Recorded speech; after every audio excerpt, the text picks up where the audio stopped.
What is going on, snooker fans, and welcome to this week's belated Snooker Digest Monday. It's a day late this week purely because of all the work I've been doing, getting my video out yesterday, predicting the World Championship qualifiers. But I'm back to review last week's Tour Championship for the penultimate Snooker Digest episode of the season. And we'll start, shall we, with my weekly recap of Judd Trump and his bid to make a century of centuries this season and bag himself £100,000. And just as it was looking absolutely nailed on that he was going to do it this season, I think I even put the curse on him by saying it was basically nailed on. He only made one century last week, which means his tally is now at 93, 7 away from his goal.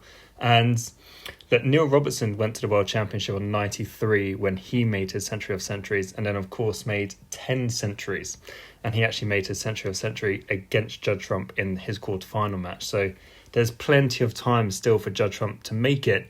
But, a week ago it looked a formality. Now it's a bit of a 50-50 again. But now looking at the tournament in general, and we had 12 of the most in-form players in the world currently playing each other over best of 19s, and you were kind of thinking you're going to be in for plenty of close, dramatic matches, but it was none of that at all. The amount of one-sided matches we had were crazy, particularly, like I say, we've got the most informed players playing in best of 19s. You expect close matches. But looking at some of the results, Hawkins 10-1 against Murphy. Selby beat Neil Robertson 10-1. Selby also beat Ding 10-2. Higgins beat Xiao Guodong 10-3. Ding beat Mark Williams 10-3. These are such hefty results that you just wouldn't expect.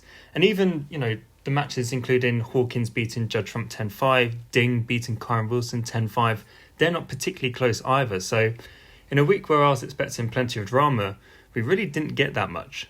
There was, of course, a lot of spotlight on Wu Yizha last week as well, as he was the only man left who could potentially break into the top 16 and knock out Jack Jones before the World Championship. But if you've already seen my qualifiers predictions, you will know that he did not get the results he needed. He's in the qualifiers this week. And he'll be disappointed, I think. That 10-8 loss against Xiao Guodong, I think he was by far the better player. There's no real reason he should have lost. And it is just that raw naivety that he's still got, where he doesn't close out frames that he should be winning, and he does that a little bit too regularly. But still, he goes to the qualifiers in great nick off the back of a really good season, so hopefully he can still make it to the crucible. And also, funnily enough, in my preview of the tournament, I said Judd Trump and Kyren Wilson could lose 10-0 in their first round matches and still be overwhelming favourites going into the crucible. And I kind of said that jokingly, and we got something similar. Both of them lost their first matches. Both of them lost 10-5. Both weren't particularly impressive, although their opponents played very, very well to beat them. We can't take anything away from Ding and Barry Hawkins in that respect. But still, look, they'll of course be disappointed not to get their hands on the silverware. Judd actually has a really, really poor record in this tournament. But yeah, they still go to the crucible in fantastic nick. Both of them will be, I'd imagine, 1 and 2 favourites going into the event. You would imagine at least one of them will get to the one-table setup as well. And we still got that potential of a Judd Trump, Kyren Wilson World Championship final, which, like I say, or I have said previously, could be the final that this season has really deserved. Barry Hawkins also played phenomenally well. That 10-1 win against Shaun Murphy was incredible. He backed it up with another really, really strong performance to beat the informed Judd Trump. And this has been such a really good second half of the season. Final at the UK Championship, final at the German Masters, played really good stuff last week. Okay, didn't quite get the job done against John Higgins in the semi-final, but all in all, plenty of positives. And we know what Barry Hawkins is like at the Crucible. He has such a great record without actually going on to win the event. He's made it to so many semi-finals. He made it to the final 12 years ago. And if he is confident, which he should be off the back of the performances he produced last week, he could be a potential underdog going into the World Championship. Ding Junhui was a player I highlighted in my preview as one of the few men in this draw that could really do with finding something, and finding something is exactly what he done. Early on in that match against Mark Williams, he looked terrible. He kind of had that demeanour where when Ding is confident and when Ding is concentrated, and when he's not, and he just gave off really poor body language, and he was 2-1 down. And, it's a best of 19. You can't panic at 2-1 down. But all the signs were really negative. But from that point onwards, he then played superb stuff from 2-all. to win 10-3, he was fantastic. And then to beat Khan Wilson, one of the players of the season, if not the player of the season, to back that up with another fantastic performance, that will give him plenty of confidence. It really should. Okay, it was a disappointing end, losing 10-2 to Mark Selby, but Mark Selby was just on a different level. But yeah, plenty of positives as well for Ding, which is good. We want to have as many players coming into the World Championship as confident as they possibly can be, because we want this to be a really good tournament. And so far, it's shaping up like it really could be. And before I get to the finalists, Mark Selby and John Higgins, just a quick word on Sean Murphy, actually. I've been saying for a while now that he is playing really well, and I'm starting to think, this is going to be a really good World Championship for him. But his past 2 results, he has lost by an aggregate scoreline of 16-1. Judd beat him 6-0 at the Players' Championship, and then Hawkins walloped him 10-1 last week as well. That's not fantastic. Those aren't the kind of results you want back-to-back going into the World Championship. Still, though, I still have belief that he can shake those off. He's just played 2 players playing unbelievably well to beat him, which has been the story of his season, kind of. But yeah, not the best end to the season, considering he's played so well from the Masters up until this point. But he's a seed going into the World Championship, which was in doubt. I still think he's playing well, and we'll see. But now then, on to the 2 undisputed players of last week, Mark Selby and John Higgins. And what I'm going to say about both parallel each other, because both are known World Championship experts. Both have won 4 world titles each. And both have been searching for confidence, searching for form this season, and boy, have they found it. They've now both won 2 titles this season, and judging off of their performances last week, they could be in really strong contention for a 5th world title.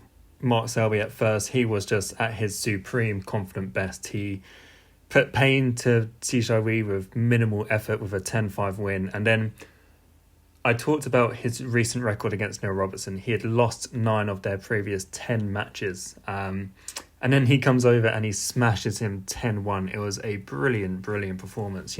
Neil got weaker as the match went on for sure, but Selby was just relentless, absolutely relentless. And he followed that up by then beating Ding Junhui, who was playing so well last week as well, 10-2.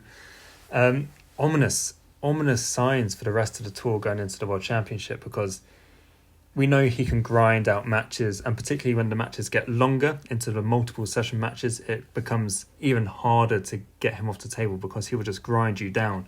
But if he's also playing well, Mark Selby grinding you down is sort of his B-C game. His A game is as good as anyone else, and the A game is what we saw last week. And if he can bring that to Sheffield, like I say, ominous signs. And actually, just quickly before I talk about John Higgins, Mark Selby losing in the final continued a weird statistic, which I only heard in commentary this week, and that is the fact that ever since the Welsh Open last season, so some 14, 15 months ago, every player that Ding Junhui has lost to in a tournament has gone on to lose the next round, which is just a wild statistic. And for the most part of the final, it looked like that statistic was going to come to an end. But again, that Ding Junhui curse continues, so I don't think you really want to beat him at the World Championship. But we'll finish, of course, with John Higgins, and go back to the start of the season around sort of October time. He's dropped out of the top 16 for the first time in 30 years, and then he gets to the final of the very next event, where, of course, he lost to Mark Selby in a reverse of this final. Gets himself back into the top 16, and he's never looked back. He finally won a tournament for the first time in 4 years last month at the World Open out in China. And if there was only one negative comment you could make, was that he didn't beat any fellow top 16 players to win that title. And we know how much he's been struggling recently to beat his fellow top players. But you can't say that last week. He beat Mark Selby, Barry Hawkins and Zhao Guodong to win the title. And he was so impressive. And the performance in the final, what can you say? He's 5-1 up. And then he sees that lead turn into an 8-5 deficit. Mark Selby's playing unbelievably well, like he has been all week. You kind of think that's it. So for him to stand up to that test and come back to win 10-5, he said himself, one of maybe his best ever win in a final. And you can't argue with that. Mark Selby was playing unbelievably well. It was a fantastic final. I'm really happy we got a close final as well after, so many one-sided matches early on in the tournament. But yeah, copy and paste what I said about Mark Selby. John Higgins is going into the World Championship in form, and that is a concern for the rest of the field.